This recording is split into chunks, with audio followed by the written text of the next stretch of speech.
అసలు ఈ మూవీ అంటే ఈ కథకి ఫస్ట్ నాంది ఎక్కడ పలికిందండి మీరు? నాంది వేరే ఫ్రెండ్స్తో కూర్చొని మాట్లాడుతుంటే అలాగా చిన్న డిస్కషన్ జరుగుతుంటే ఒక కానిస్టేబుల్ మీద మనం ఎందుకు సినిమా చేయకూడదు, ఒక కానిస్టేబుల్ చేయొచ్చు కదా అన్నట్టు స్టార్ట్ చేసామండి.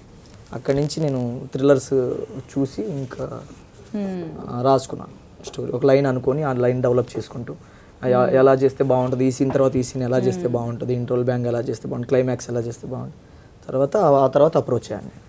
ఓకే, అంటే ఇలాంటి మూవీస్కి ఫస్ట్ హీరో అనగానే ఫస్ట్ ఫోకస్ కానిస్టేబుల్ దగ్గరికి వెళ్ళదు, ఎస్ఐ అలాంటి వాటికి వెళ్తూ ఉంటుంది.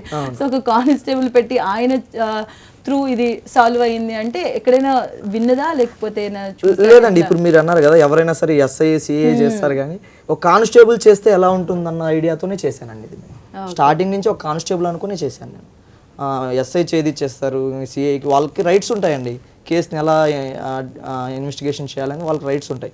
అసలు ఏ రైట్స్ లేని కానిస్టేబుల్ ఒక కేసుని ఇన్వెస్టిగేషన్ చేసి ఛేదిస్తే ఎలా ఉంటుంది అనేది నేను స్టార్టింగ్ తీసుకున్న పాయింట్ అదే తీసుకున్నాను. మన ఆర్ నారాయణమూర్తి గారు హెడ్ కానిస్టేబుల్ అని సినిమా తీశారు.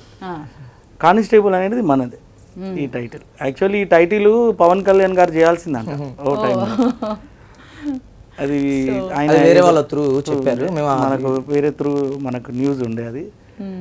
అది మనకు లక్కీ అనుకో, అది మా గురించి వెయిటింగ్ ఉండేనేమో ఈ టైటిల్. ఓకే,